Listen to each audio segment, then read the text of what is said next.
Yaoulana, c'est Rick et voici votre lecture angélique pour la semaine du 24 au 30 août 2020. J'espère que vous allez bien, que vous avez passé une belle semaine. Je tiens avant tout à vous remercier pour vos adorables messages de ces derniers temps.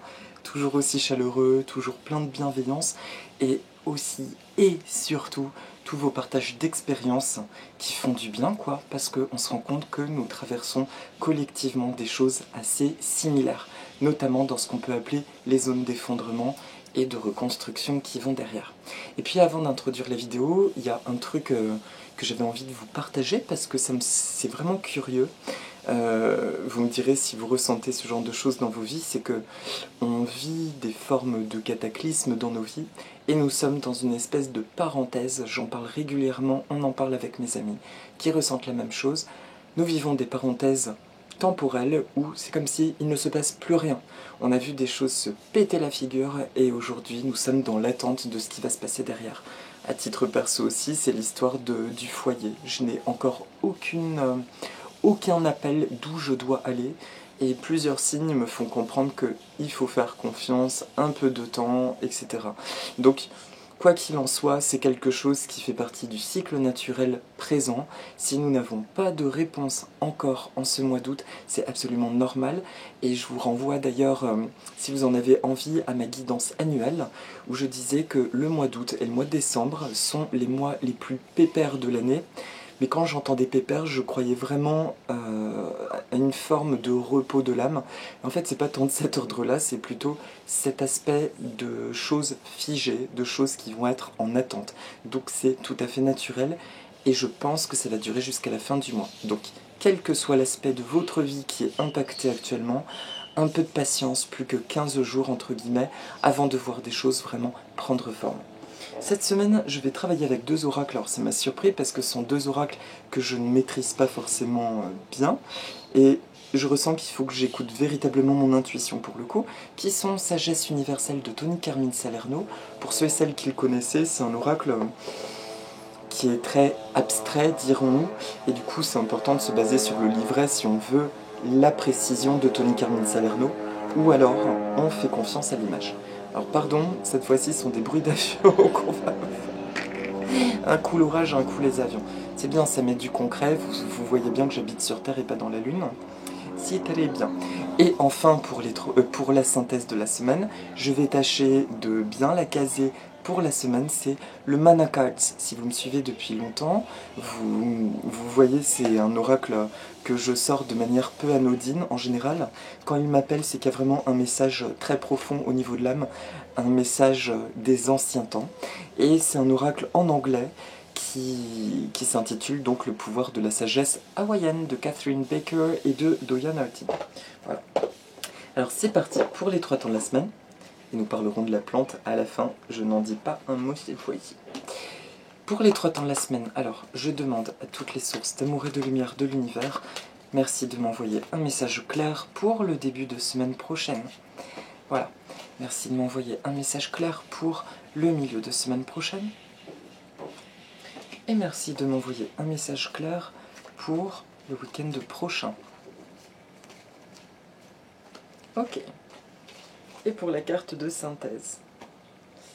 Pour la carte de synthèse. Alors, le Mana Cards. Merci de m'envoyer un message clair pour la synthèse de la semaine prochaine. D'ailleurs, ça me fait penser... Ouais, ok, un livre. Ok. Waouh. Il y a un grand ticket. C'est parti. Alors, pour le début, on a affaire à des cartes en format paysage. La montagne sacrée. Alors, vous voyez, super l'interprétation, quoi. On ne nous dit pas changement professionnel, non. Montagne sacrée, va interpréter ça. C'est très très bien. Ça fait travailler... Ça fait travailler nos ressentis, justement. Alors, est-ce qu'il est juste que j'interprète sans les cartes? Oui. Du coup, là, ça me demande vraiment, je ressens vraiment ce truc-là. Alors, cette carte, si je la regarde bien, je vois un chemin qui est un serpent. Je vois une montagne qui m'évoque Ayers Rock, la montagne sacrée des aborigènes. Je vois des filaments qui peuvent ressembler à des sylphes, à des esprits de l'air. Je vois aussi des serpents dans le ciel. Je vois un papillon, même plusieurs papillons. Donc je vois de l'ancrage, de la force de la terre. Le serpent dans les cultures asiatiques est vénéré comme divinité gardienne de secrets de la terre, d'accord? On raconte même, merci à ma poupie que j'embrasse très fort, et à Shangtona qui se reconnaîtra, que le serpent est, comment dire, il est vraiment gardien aussi de l'élan vital, en fait de la Kundalini, de l'élan vital de la terre qui circule dans notre corps. Donc il est le gardien finalement de la créativité, de tout ce que nous créons, tout ce que nous aimons créer, mais aussi il est le gardien de la sexualité, qui est liée au siège de l'ancrage et au chakra sacré.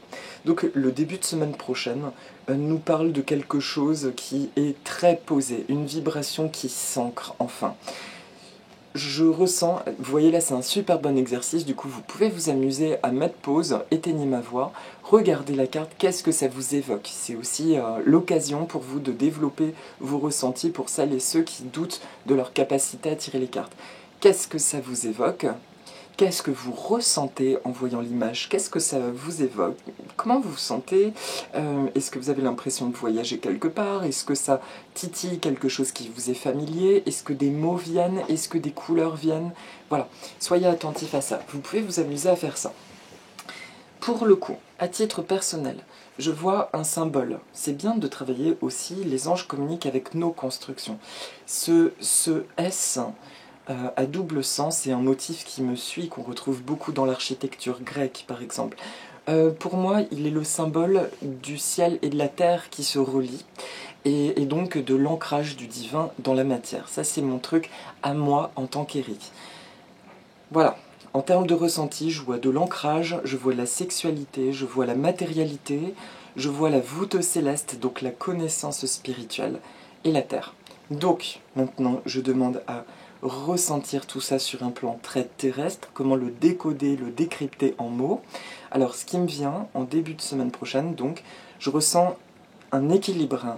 Il y a un nouvel équilibre qui se pose parce que au niveau de la matière, au niveau de notre quotidien, donc quel que soit l'aspect amour, travail, santé, il y a quelque chose qui commence à se mettre en place en début de semaine prochaine, qui se met en place de manière douce, tranquille, avec parcimonie, comme au compte-gouttes, parce qu'il s'aligne parfaitement à ce qui a été libéré là-haut. D'accord? Tout ce que nous avons libéré dans nos esprits, dans nos têtes, tout ce qui nous encombre. Du coup, au niveau terrestre, j'entends manifestation. Début de semaine, soyons attentifs aux synchronicités et aussi et surtout aux bonnes nouvelles qui pourraient arriver. Ce sont des réponses directement divines là.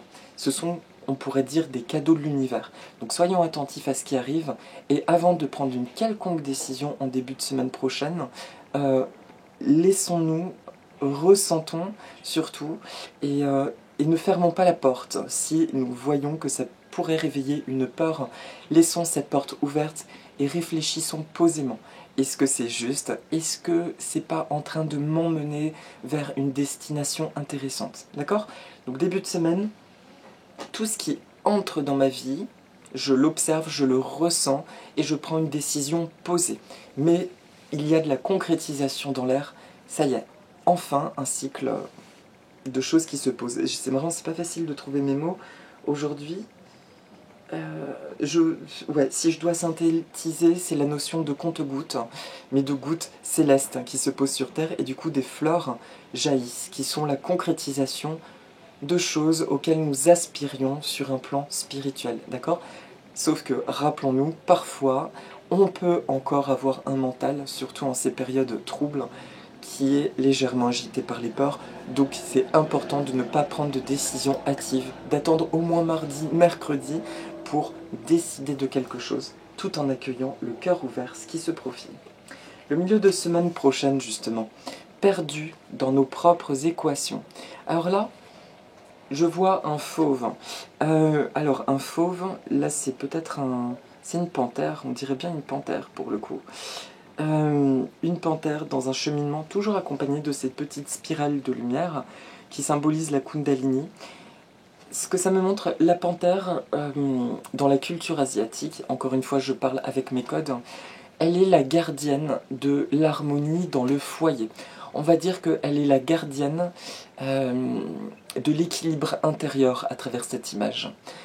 Ce qui signifie, en fait, si elle n'est pas représentée, ou si elle est trop présente, elle apporte de la colère et des émotions excessives. Donc si elle se montre là sur ce cheminement qui représente clairement les gouttelettes dont nous avons parlé précédemment, les petites spirales sont les gouttelettes du divin qui jaillissent sur Terre, ça se pose sur Terre, tel que le montre le dessin, et ça nous guide bien vers cette lumière, vers cette nouvelle réalité que nous avons envie de créer, d'accord ? J'ai un jargon très spirituel, mais qui s'applique sur le plan absolument terrestre. Qu'est-ce que j'ai envie de faire comme boulot? Dans quelle relation j'ai envie de m'engager? Comment j'ai envie de me sentir dans la vie, etc. Si le fauve apparaît, c'est simplement pour nous prévenir, simplement, de rester calme, de chercher le calme en toutes circonstances, parce que actuellement, nous, en ce début de semaine, nous serons à fleur de peau, très probablement, et ça, c'est lié à une fatigue. Rappelons-nous aussi que nous prenons des résonances Schumann, des tempêtes solaires. Il y en a une de classe B la semaine dernière. Ça nous secoue comme des pruniers encore, voire ça laisse plus rien. Donc, ce milieu de semaine nous dit le chemin il est juste, la guidance spirituelle, il y a bel et bien enfin des récoltes. Voilà. Ce que nous avons libéré nous permet enfin de voir des petites choses se mettre en place. Ça peut être donc des synchronicités, des ouvertures professionnelles, un appel de quelqu'un. Il y a la notion d'ouverture avec parcimonie, mais qui est là, d'accord ? Simplement, ne soyons pas dans le doute en raison de cette parcimonie, parce que ce n'est pas une réponse franche. Rappelez-vous que l'univers bosse en partenariat avec nous. Rappelez-vous de ça. Nos envies sont la boussole de notre vie. Donc ce félin, il vient juste nous montrer la part de notre colère, la part de nos déceptions, la part de notre ras-le-bol et parfois même la part de notre non-envie d'avancer. Parce que c'est bon quoi, on est éreinté, on peut se sentir très fatigué et on ne sait plus vers quoi aller. Donc, le message, pardon, ah ben, chat dans la gorge, décidément, je parle de félin et voilà, j'ai un chat dans la gorge. Du coup, ce qu'on nous dit juste en synthèse, donc pour le milieu de semaine prochaine, il y a bien du concret, il y a bien des choses qui bougent. Simplement, soyons attentifs à nos propres émotions de ras-le-bol et d'usure pour ne pas aller à l'encontre de ce qui se met en place. C'est tout ce que les anges nous demandent en milieu de semaine et ce que je vous demande avec tout mon amour. Si ça vous parle, soyez attentifs à ces émotions d'usure. D'accord? Je parle aussi pour moi, hein. Donc moi aussi je vais m'y atteler. Mais soyons attentifs à ça. Si des choses se profilent et qu'elles ne semblent pas exactement être la réponse à nos prières, pourtant elles le sont exactement. Nous sommes parfaitement guidés. Et rappelez-vous, tout ce que j'ai besoin de savoir m'est révélé dans l'intervalle espace-temps idéal. D'accord ? Début de semaine, des choses se mettent en place. Milieu de semaine, on est attentif à ne pas être agité par ce qui s'est passé en nous, la notion de peur, de fatigue psycho et ce genre de choses. On se laisse aller et on prend le temps de ressentir. Et ça passe par des activités qui nous font du bien, d'accord? Je le répéterai toujours, ça passe par le fait de faire des activités qui nous font du bien. Ça peut être un film, ça peut être un bon repas, ça peut être danser, faire de la musique. Réintégrons progressivement, mais en justesse, ces choses qui nous font tant de bien. Et pour finir, le week-end prochain, la mer turquoise. C'est une de mes cartes préférées, la mer turquoise. Ses couleurs sont somptueuses, cette femme se repose sur de l'eau. Ah ah, elle se repose sur de l'eau, donc ok, elle est en flottaison. L'eau, c'est le symbole de nos émotions, donc la première chose qui me traverse l'esprit le week-end prochain, c'est je me laisse porter par mes émotions, elles ne sont ni bonnes ni mauvaises. Je les accueille, en fait, je me laisse aller à ça. Je ressens du ras-le-bol, c'est très bien. Je ressens de la peur, c'est très bien. Je ressens de la joie, c'est très bien. Je ressens de la pureté, c'est très bien. En fait, je me laisse aller pour les laisser s'écouler tranquillement. C'est un week-end où on peut boire beaucoup d'eau, ça peut être bien. On peut pratiquer de l'EFT ou du yoga, c'est très bien. quelle que soit la discipline, qui permettent simplement de laisser passer, vous voyez, de devenir passage pour ces émotions qui seront réveillées en milieu de semaine par les agitations liées aux opportunités. Suis-je clair? En gros, il y a des choses qui arrivent, ça réveille des trucs, voire des... C'est bon, ça suffit quoi? Et la fin de semaine nous dit, ok, ça réveille des trucs, mais c'est un processus sain, nous avons accumulé beaucoup de choses, nous avons dégagé beaucoup de mémoire, beaucoup d'émotions.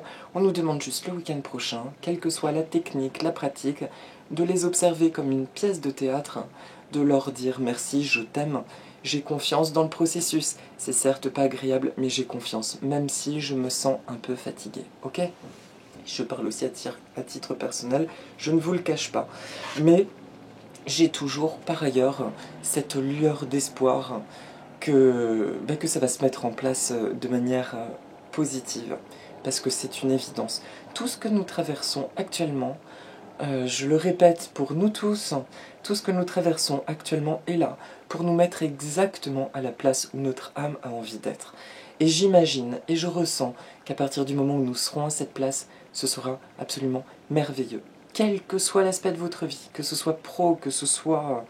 oui, encore une fois, que ce soit lié au sentimental, à une maison, voilà, à plein de choses, faisons confiance au processus. Ce qui n'est pas évident en tant qu'humain, c'est que ça nous demande presque de nous décoller et de nous laisser porter par le vent. C'est ce que demande le week-end prochain. Je m'allonge, je flotte sur mes émotions, je fais confiance dans les non-repères, je suis en parfaite sécurité et je me sens bien, d'accord? Donc là, pas de guidance, entre guillemets, à proprement parler, de conseils forts, c'est juste que sur le week-end prochain, il y a ce truc de, encore une fois, ok, cette semaine réveille en moi des émotions.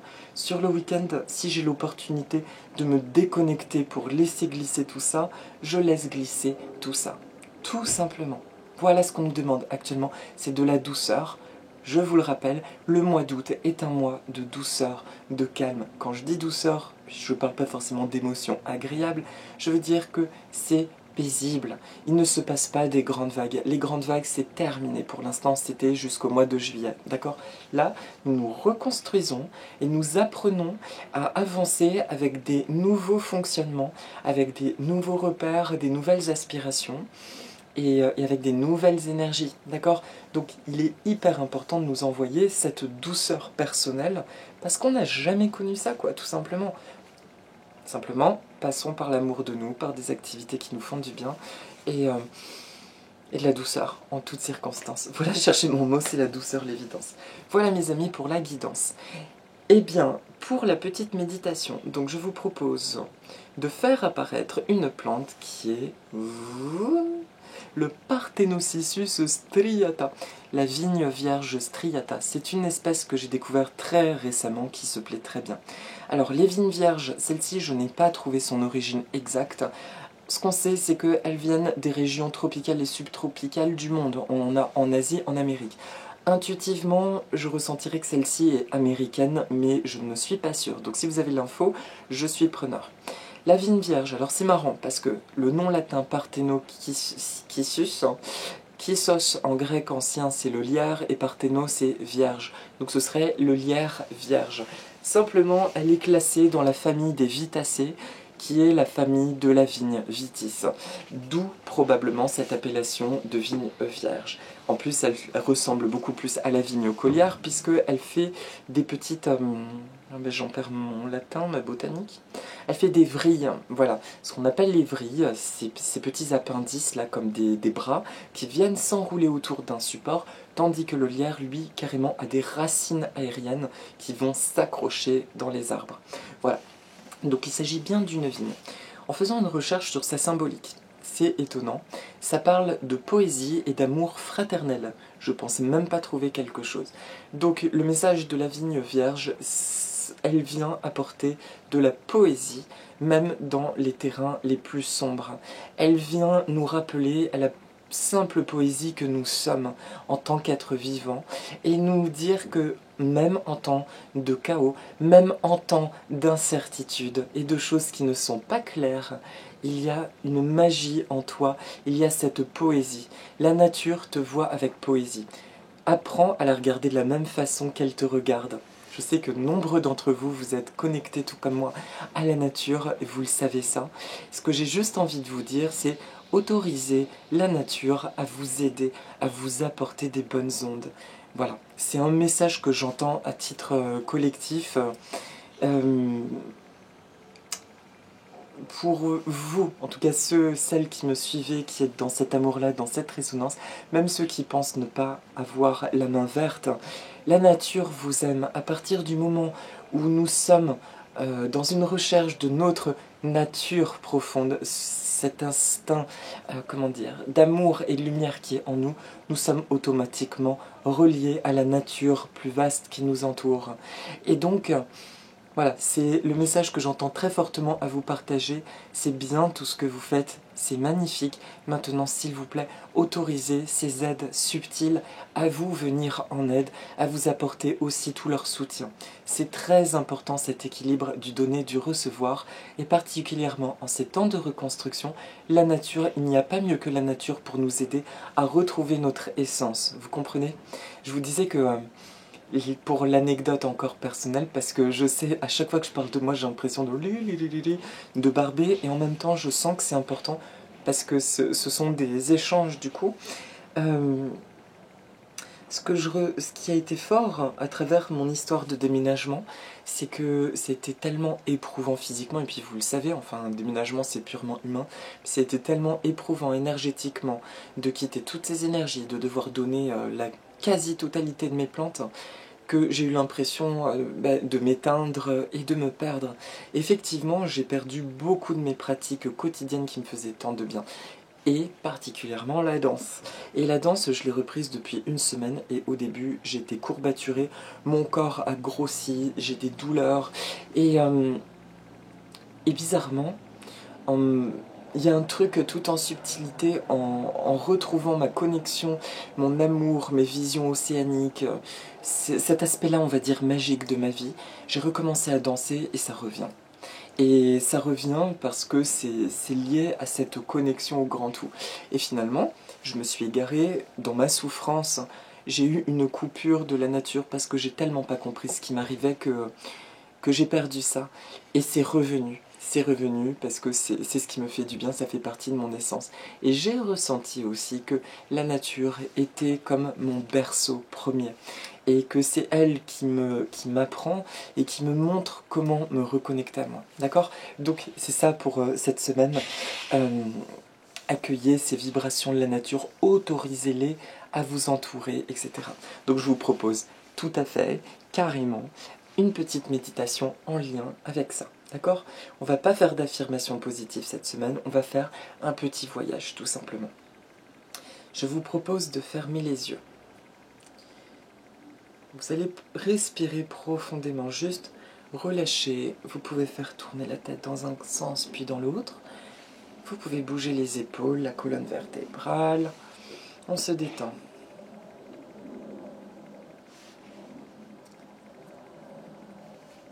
Et puis, nous allons nous imaginer à la lisière d'une forêt, assis dans une prairie. Nous sommes face à cette forêt.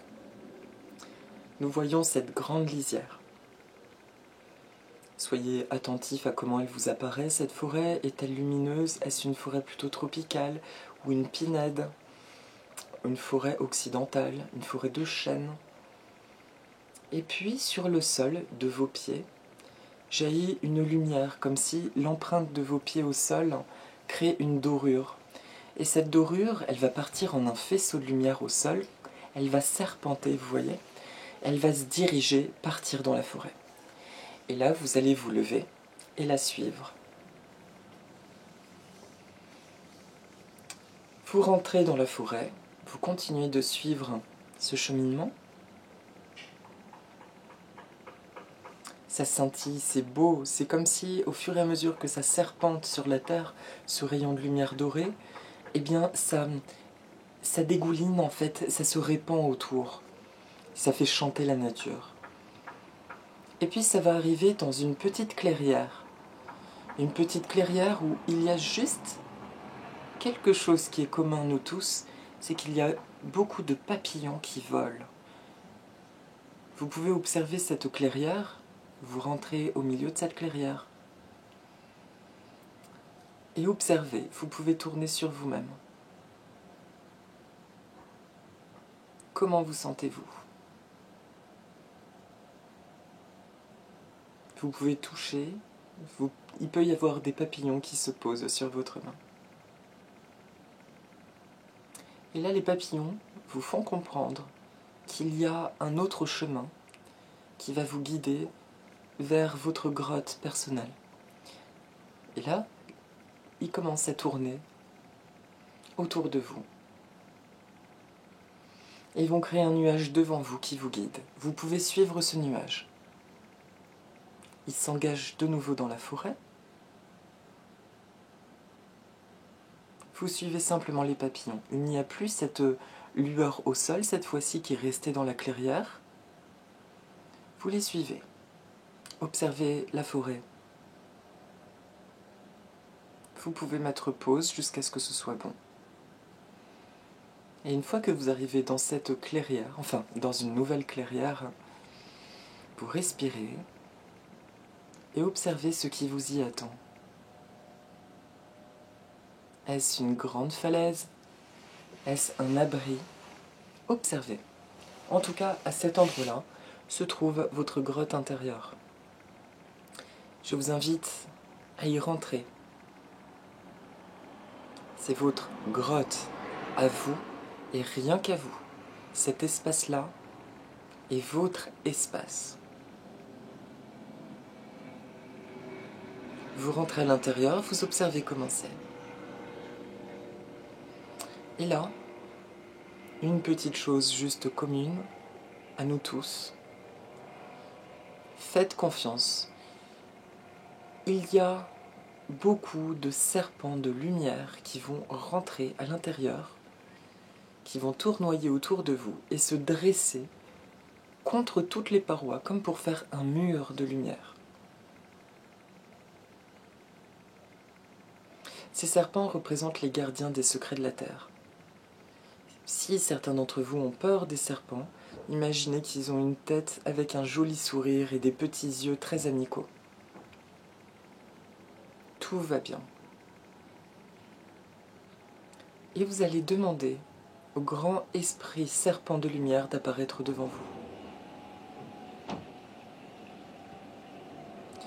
Esprit serpent d'amour et de lumière, pour ceux qui auraient peur que les serpents soient amalgamés à d'autres types de créatures inférieures.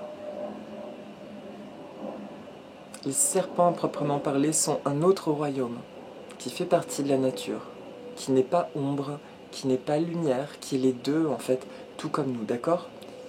Voilà, je tiens à préciser ce point. Les serpents, dans certaines postures, sont considérés comme sacrés, au même titre que les esprits nagas de la culture khmer. Vous appelez l'esprit serpent d'amour et de lumière à se présenter devant vous. Et il descend du ciel. Il est blanc et vous pouvez noter comme un ornement bleu sur sa tête. Il est magnifique. Il se présente devant vous. Il est là pour vous transmettre une énergie ou un enseignement. Et vous allez lui demander, s'il te plaît, peux-tu me dire comment t'appelles-tu? Par rapport à moi, comment te présentes-tu? Et soyez attentif à ce que vous entendez. Enfin, as-tu quelque chose à me dire? Ou ai-je quelque chose que j'ai à t'offrir? Écoutez.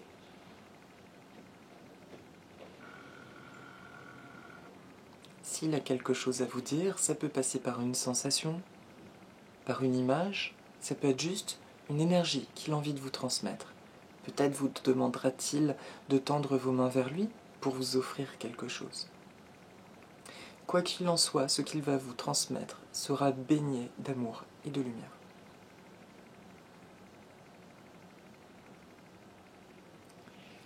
Une fois que c'est fait, vous le remerciez. Vous vous remerciez.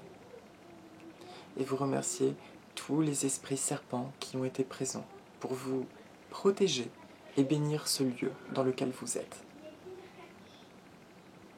Le grand esprit supérieur d'amour et de lumière serpent blanc peut s'envoler.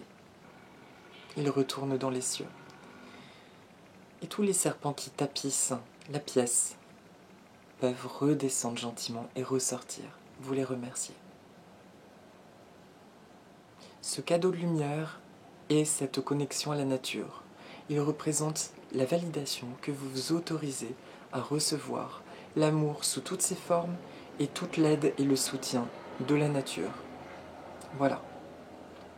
Avec amour et lumière, pour vous et autour de vous. Quand vous vous sentirez prêt ou prête, vous allez ressortir de cette cabane et puis vous allez suivre de nouveau les papillons.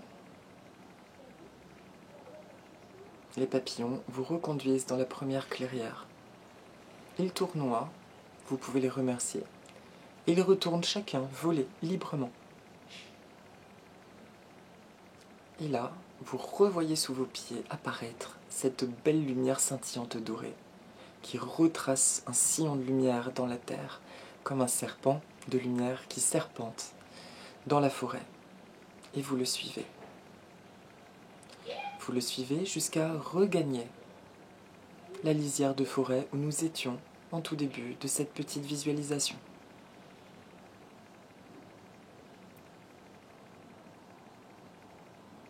Une fois que vous êtes arrivé, vous pouvez vous réasseoir dans l'herbe et cette lumière qui se trouve à vos pieds disparaît doucement, retourne à la terre. Vous la remerciez, elle est la représentation de vous en connexion avec la nature. Merci pour ce beau cadeau. Je suis libre de retourner dans cet espace sacré à chaque fois que je le désire. Merci à moi, merci à toutes les sources d'amour et de lumière de l'univers. Voilà. Vous pouvez ouvrir les yeux et prendre une profonde inspiration en relâchant tout de nouveau. Et la journée peut commencer. Bien. Alors, ça m'a été guidé, cette méditation, avec les esprits serpents. Vous pouvez faire des recherches sur les nagas. Les esprits serpents sont des gardiens des savoirs anciens de la Terre, vraiment de la Terre. Je pense que si c'est apparu, là, c'est parce qu'on nous demande enfin d'oser composer avec la matière en confiance, de nous rappeler de notre propre responsabilité de notre vie. Ce n'est pas parce que nous avons comme subi certaines choses d'apparence ces derniers temps, comme des licenciements, des ruptures sentimentales, des pertes de foyer, que que nos aspirations ne sont pas là, en fait. On nous demande aujourd'hui d'utiliser cette alchimie, d'accord, de manifester et de prendre beaucoup de plaisir parce que nous sommes prêts à ça. Simplement, si nous ressentons encore des peurs ou des doutes, on les traverse, on les remercie. Je te bénis hors de ma vie. Je ne l'ai pas dit depuis longtemps ça. Je te bénis hors de ma vie. Je veux faire place à de la confiance et mon ego est à sa juste place. Voilà. Voilà mes amis, je vous souhaite une magnifique semaine, plein de bonnes choses. Reposez-vous, priez, pas dans un sens religieux, priez pour des choses positives, pensez positif, reconnectez-vous à vous et faites cette méditation si ça vous parle autant que nécessaire en fait. Quand vous ressentez qu'il y a un truc qui n'est pas facile à gérer, allez à cette rencontre de vous-même. Voilà. Je vous embrasse très fort et la Vigne Vierge et moi vous souhaitons une semaine magnifique. Si vous voulez, dites avec moi Aloha.